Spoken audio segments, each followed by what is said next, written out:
दोस्तों आज मैं एक ऐसी मूवी एक्सप्लेन करने जा रहा हूं जिसमें इतने सारे ट्विस्ट एंड टर्न हैं कि मुझे ये मूवी आप लोगों के लिए एक्सप्लेन करना भी मेरे लिए एक टास्क से कम नहीं था। ये मूवी अभी तक जिसने देखी है वो साउथ मूवी का दीवाना हो गया है। आपको बता दूं मूवी का नाम मारुति नगर पुलिस स्टेशन है। मैं जानता हूँ नाम थोड़ा अजीब है लेकिन मूवी उतनी ही शानदार है। मूवी में कोई फेमस एक्टर नहीं है लेकिन साउथ सिनेमा का यही खासियत है कि वो थिएटर आर्टिस्ट को फेमस बनाते हैं। दोस्तों जैसा कि आप देख पा रहे होंगे कि ये चैनल बिल्कुल न्यू है तो हमें आप लोगों की सपोर्ट की बहुत जरूरत है, तो प्लीज वीडियो को लाइक एंड चैनल को सब्सक्राइब जरूर करें। मूवी की शुरुआत में हम एक जय नाम के लड़के को देखते हैं जो फोन पर किसी लड़की जिसका नाम अर्चना है उससे बात कर रहा होता है। वो लड़की उससे पूछती है कि तुम कहाँ हो और तुम्हें कितना टाइम लगेगा घर आने में। जय उससे फोन पर बात कर ही रहा होता है तभी उसे अचानक बगल वाले कॉटन मिल से उसको किसी लड़की के हाथ दिखाई देते हैं जिसे देखकर साफ पता चल रहा होता है कि उसे मदद की जरूरत है। तभी जय अपने फोन से उनकी रिकॉर्डिंग कर लेता है और फिर जय तुरंत मारुति नगर पुलिस स्टेशन जाता है जहाँ उसको इंस्पेक्टर गुरुनाथ मिलता है। जय तुरंत सारी बात गुरुनाथ को बताता है। फिर गुरुनाथ बोलता है कि अभी तो उसका ड्राइवर यहाँ नहीं है, चलो तुम मुझे अपनी बाइक पर वहाँ लेकर चलो। और ये दोनों वहाँ से जाने ही वाले होते हैं लेकिन तभी अर्चना जय को फिर से कॉल करती है और जय उससे बात ही कर रहा होता है लेकिन गुरुनाथ उसको बोलता है कि बात बाद में कर लेना, पहले जल्दी से वहाँ चलो। और उसका फोन लेके कॉल कट कर देता है और ये दोनों वहाँ से सीधा कॉटन मिल में पहुँचते हैं जहाँ जय ने उस लड़की को देखा था। इसके बाद गुरुनाथ जय को वहीं रुकने के लिए बोलकर और हाथ में अपनी रिवॉल्वर लेकर अकेला ही अंदर चले जाता है जहां वो सारे गुंडों के साथ साथ उसके बॉस नागा को भी पकड़ लेता है।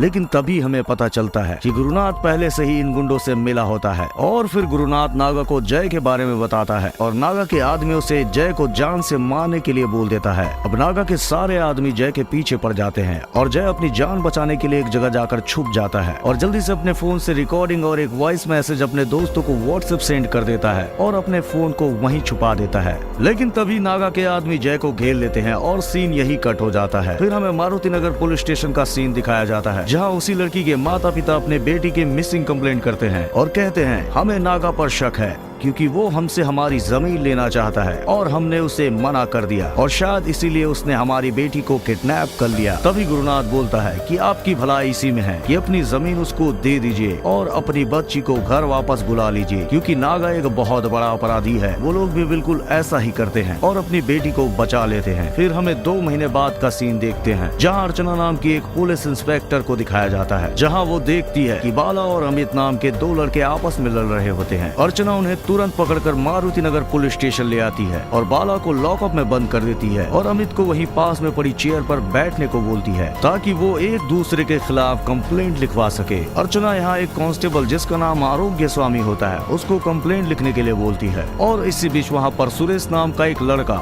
अपने पर्स चोरी होने की कंप्लेंट लिखवाने मारुति नगर पुलिस स्टेशन आता है और इसके बाद एक और आदमी अपने खोए हुए डॉग की कंप्लेंट लिखवाने पुलिस स्टेशन आता है। इसके बाद आरोग्य स्वामी अमित, बाला और सुरेश इन तीनों को अपने पास बुलाता है और इनको एक पेपर देके अपनी अपनी कंप्लेंट लिखने बोलता है। लेकिन इसी बीच अर्चना सुरेश को अपने पास बुलाकर चोरी से एक गन देती है जिसे सुरेश जल्दी से अपने बैग में रख लेता है और यहाँ हमें पता चलता है अर्चना, सुरेश, बाला और अमित ये चारों एक दूसरे को जानते हैं। और फिर कहानी फ्लैशबैक में आ जाती है और हमें पता चलता है कि मूवी के स्टार्टिंग में जय जिस लड़की से बात कर रहा होता है वो अर्चना ही होती है और जब अर्चना उस समय जय को बार बार कॉल करती रहती है तो जय कॉल को कट कर देता है एंड उसके थोड़ी देर बाद अर्चना और उसके दोस्तों को जय का एक वॉइस मैसेज मिलता है। दरअसल अर्चना, सुरेश, बाला और अमित ये सभी जय के दोस्त होते हैं और एक ही ऑर्फन में पले बड़े होते हैं और उस रात जो वॉइस मैसेज जय ने भेजा था वो इतना साफ नहीं था कि ये लोग कुछ समझ पाते और फिर अर्चना उसी रात सबको मिलने के लिए एक जगह बुलाती है। तभी बाला बोलता है कि हमें जय की मिसिंग कंप्लेंट कराना चाहिए लेकिन अर्चना बोलती है कि नहीं, हमें खुद जय का पता लगाना चाहिए और ये चारों जय को ढूंढने में लग जाते हैं लेकिन इनको जय कहीं नहीं मिलता और इनको पता चल जाता है कि जय किसी मुसीबत में है। तभी अर्चना अपने एक फ्रेंड जिसका नाम जाहिन है उसको कॉल करती है और उसको जय का नंबर ट्रेस करने बोलती है और अगले दिन जाहिन जय की लोकेशन ट्रेस करके अर्चना को बताता है कि कल रात जय का फोन 11 बजे से 11:58 तक कॉटन मिल और मारुति नगर पुलिस स्टेशन के बीच में था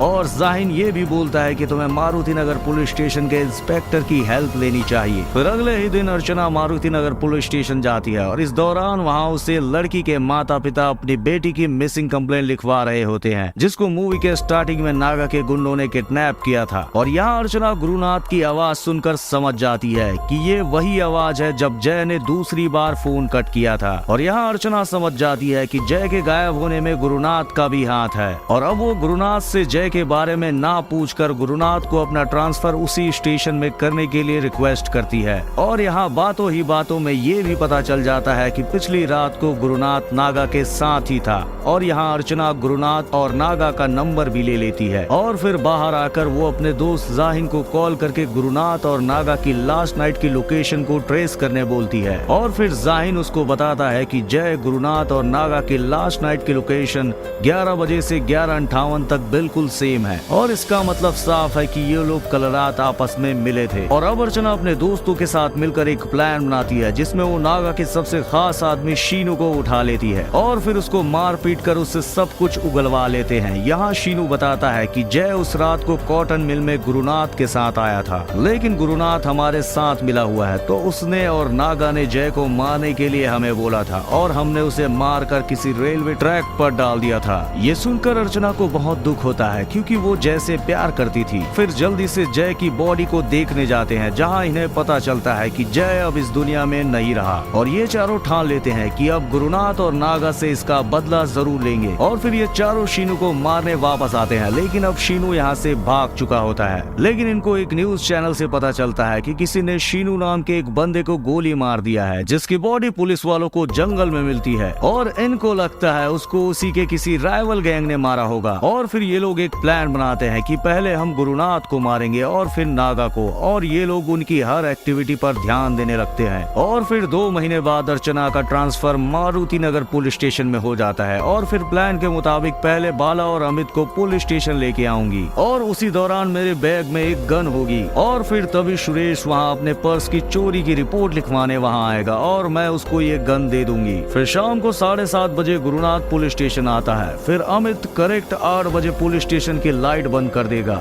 और सुरेश तभी बाला को गन लॉकअप में दे देगा और बाला गुरुनाथ को गोली मारकर गन नीचे फेंक देगा और तभी अमित वो गन लेके पुलिस स्टेशन के बाहर एक गटर में फेंक देगा। और इस तरह अर्चना अपना ये सारा प्लान अपने दोस्तों को बता देती है। और अब कहानी आती है प्रेजेंट में और अब गुरुनाथ वही 7:30 बजे पुलिस स्टेशन आ जाता है और ये लोग अपने प्लान को एग्जीक्यूट करने ही वाले होते हैं। लेकिन तभी नागा भी पुलिस स्टेशन आ जाता है और ये देखकर अर्चना अपने दोस्तों को मैसेज करती है कि नागा के जाने तक सभी वेट करो। और करेक्ट 8 बजे पुलिस स्टेशन की लाइट ऑफ हो जाती है और 2 गन शॉट की आवाज आती है और जैसे ही लाइट ऑन होता है अर्चना और उसके दोस्त के होश उड़ जाते हैं क्योंकि गुरुनाथ और नागा दोनों को गोली लगी होती है। अर्चना अपने दोस्तों से इशारों से पूछती है कि क्या ये सब तुम लोगों ने किया है, लेकिन वो सब मना कर देते हैं। फिर अर्चना एसीपी को कॉल करती है और पुलिस स्टेशन की सारी घटना को उसको बताती है। एसीपी पुलिस स्टेशन आके सीधा डॉक्टर को बुलाता है और डॉक्टर के चेक करने के बाद पता चलता है कि नागा की मौत हो चुकी है लेकिन गुरुनाथ अभी भी जिंदा है और फटाफट से इसको अस्पताल लेके जाना पड़ेगा। इसके बाद एसीपी पुलिस स्टेशन के अंदर अर्चना के दोस्तों को एक एक करके पूछताछ करता है लेकिन सभी मना कर देते हैं। लेकिन इसी बीच आरोग्य स्वामी बोलता है कि गोली चलने से पहले यहाँ पर एक आदमी और था। दरअसल आरोग्य स्वामी उसी आदमी के बारे में बता रहा होता है जो अपने डॉग की मिसिंग कंप्लेंट लिखवाने आया था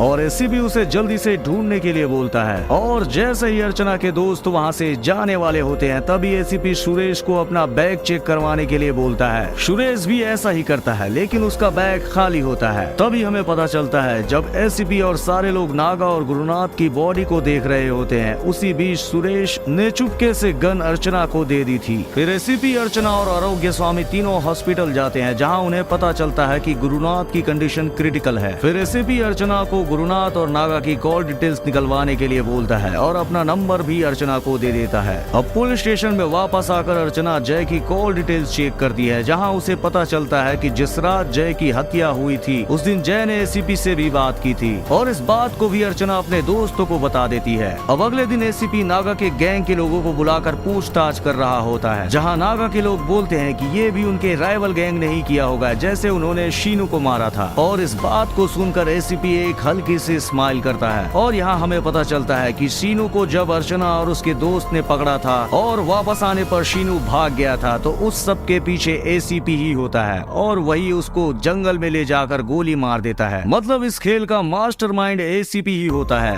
फिर अर्चना और एसीपी फोरेंसिक रिपोर्ट लेने के लिए डॉक्टर से मिलते हैं और यहाँ उन्हें पता चलता है कि नागा और गुरुनाथ के सर में जो गोली लगी थी वो अलग अलग तरह की होती है। फिर एसीपी और अर्चना एसीपी की कार में बैठकर वहाँ से निकल आते हैं। रास्ते में एसीपी को अर्चना के दोस्त मिलते हैं जिन्हें देखकर एसीपी उन तीनों से बोलता है कि अच्छा तुम दोस्त भी बन गए स्ट्रेंज, और फिर वहाँ से चले जाता है। फिर अर्चना और एसीपी नागा के घर जाकर पूछताछ करने लगते हैं। यहाँ एसीपी नोटिस करता है कि नागा का ड्राइवर उन दोनों से छिप रहा है, तो इस बात पर पुलिस नागा के ड्राइवर को पकड़कर पुलिस स्टेशन ले आती है और उसकी खातिरदारी करने के बाद ड्राइवर बोलता है कि उस रात मैं नागा के साथ पुलिस स्टेशन आया था, लेकिन नागा अंदर चले गया और मैं बाहर उसका इंतजार करने लगा। लेकिन तभी लाइट चली गई और गन शॉट की आवाज आई और फिर तुरंत बंदा पुलिस स्टेशन के बाहर आया और बाहर ड्रेनेज में कोई चीज फेंक कर पुलिस स्टेशन के अंदर चला गया। एसीपी तुरंत बोलता है वो रमेश नाम का आदमी यहाँ से भागा था, वो अभी तक वापस नहीं आया, और अर्चना को बोलता है कि रमेश के साथ साथ उन तीनों लड़कों को भी यहाँ पर बुलाओ। अर्चना साइड में जाकर सुरेश को कॉल करती है, लेकिन सुरेश बोलता है कि जब पुलिस स्टेशन में लाइट चली गई थी तो अमित के पास आकर एक गन गिरी थी, तो अमित को लगा कि हमारा प्लान एग्जीक्यूट हो गया है, तो वो तुरंत पुलिस स्टेशन के बाहर जाकर वो गन फेंक कर अंदर आ गया। और ये सुनकर अर्चना को बहुत गुस्सा आता है और उनसे पुलिस स्टेशन आने के लिए बोलती है और शांत रहने के लिए भी। फिर एसीपी उस ड्रेनेज को ओपन करवाता है, लेकिन वहाँ कोई गन नहीं मिलती। लेकिन एसीपी बहुत बड़े नाले में देखता है तो वहाँ उन्हें गन मिल जाती है, लेकिन उस पर कोई फिंगरप्रिंट नहीं होते। फिर अर्चना के तीनों दोस्त पुलिस स्टेशन आ जाते हैं तो एसीपी उन्हें वैसे ही बाहर भागने के लिए बोलता है जैसे उस रात हुआ होगा, और नागा के ड्राइवर से उनको पहचानने के लिए बोलता है, लेकिन नागा का ड्राइवर मना कर देता है और बोलता है कि इन तीनों में से कोई नहीं है। और फिर पुलिस वाले उस आदमी को पकड़ लाते हैं जिसने डॉग मिसिंग की कंप्लेंट लिखवाई थी। वो बताता है कि सर जैसे ही गोली की आवाज आई डर की वजह से मैं वहाँ से भाग गया था। अब हमें फ्लैशबैक दिखाया जाता है जहाँ एसीपी नागा को कॉल करके एक होटल में बुलाता है और बोलता है कि मैं तुम्हारे और गुरुनाथ के बारे में सब कुछ जानता हूँ और कमिश्नर साहब ने मुझे गुरुनाथ पर नजर रखने के लिए बोला है, और तुम जानते हो कि गुरुनाथ बिल्कुल भ्रष्ट आदमी है, वो किसी का सगा नहीं है, और जब गुरुनाथ पकड़ा जाएगा तो वो तुम्हारा नाम जरूर लेगा, इसलिए तुम अब मुझसे डील करो और गुरुनाथ को अपने रास्ते से हटा दो। और इस तरह वो नागा को अपनी बातों में फंसा लेता है और उसे एक गन दे देता है। अब प्रेजेंट में अर्चना और एसीपी कमिश्नर को नागा और गुरुनाथ के गोलीकांड की रिपोर्ट देते हैं, और यहाँ एसीपी बोलता है कि सर ये लोग आपस में बहुत सारे गैर कानूनी काम करते थे और इन दोनों में पैसों को लेकर आपस में झगड़ा हुआ था, और इसी को लेके इन दोनों ने एक दूसरे को गोली मार दी,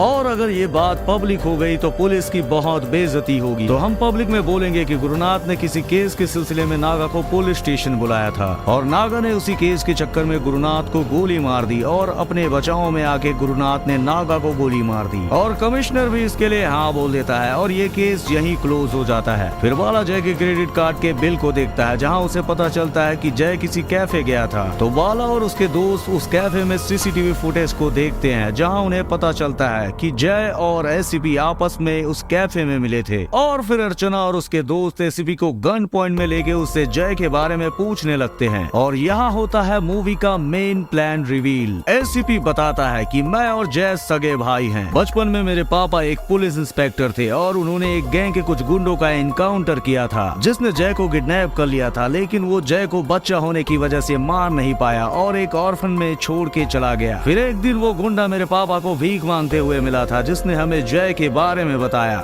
और फिर मैंने तुरंत उस ऑर्फन में जाकर जय के बारे में पता लगाया, और फिर मैंने उसको कॉल करके कैफे में बुलाया और अपने घर वापस चलने को बोला, लेकिन जय ने मुझसे बोला कि मैं इन सब रिश्तों का सामना कैसे करूंगा, और अब मेरी फैमिली मेरे 4 दोस्त हैं, और उसने तुम सबके नाम मुझे बताया और मैं भी उसके इस फैसले से खुश था। लेकिन जिस रात उसकी हत्या हुई थी उससे पहले उसने मुझे ऑडियो और वॉइस मैसेज सेंड किया था, और फिर मैं शीनू के पीछे लग गया। वहाँ मुझे पता चला कि तुम लोगों ने उसे किडनैप कर लिया है, और जैसे ही तुम लोग वहाँ से गए मैंने उसे वहाँ से छुड़ा कर उससे सब कुछ पूछ कर उसे गोली मार दी, और तुम सबको फॉलो करने लगा और तुम्हारे फोन भी ट्रेस पर लगवा दिया था, और तुम लोगों के प्लान के बारे में जानने की कोशिश करता रहा, और फिर मैंने गुरुनाथ और नागा को मारने के लिए एक प्लान बनाया था। तो सबसे पहले मैंने गुरुनाथ को नागा के खिलाफ भड़काया और फिर नागा को गुरुनाथ के खिलाफ, और फिर दोनों ने एक दूसरे को गोली मार दी। लेकिन तभी नागा का एक आदमी इन लोगों की बातें सुन लेता है और बोलता है कि अब सारी बातें मैं अपनी गैंग में बता दूंगा, और फिर ये लोग उसका पीछा करने लगते हैं, लेकिन तभी रास्ते में एक ट्रक से नागा का उस आदमी का एक्सीडेंट हो जाता है और वो वहीं मर जाता है। और फिर अर्चना को हॉस्पिटल से फोन आता है कि ट्रीटमेंट लेते समय गुरुनाथ की हॉस्पिटल में मौत हो गई। लेकिन अमित एसीपी से पूछता है कि पुलिस स्टेशन के लाइट ऑफ करने का काम तो मेरा था, तो वो काम आपने कैसे किया? फिर एसीपी बोलता है कि ये काम मैंने आरोग्य स्वामी से करवाया था, क्योंकि आरोग्य स्वामी और मेरे पापा बहुत अच्छे दोस्त हैं। और इस तरह से इस मूवी का एंड हो जाता है। तो दोस्तों, आपने देखा इस मूवी में कितने ट्विस्ट एंड टर्न थे।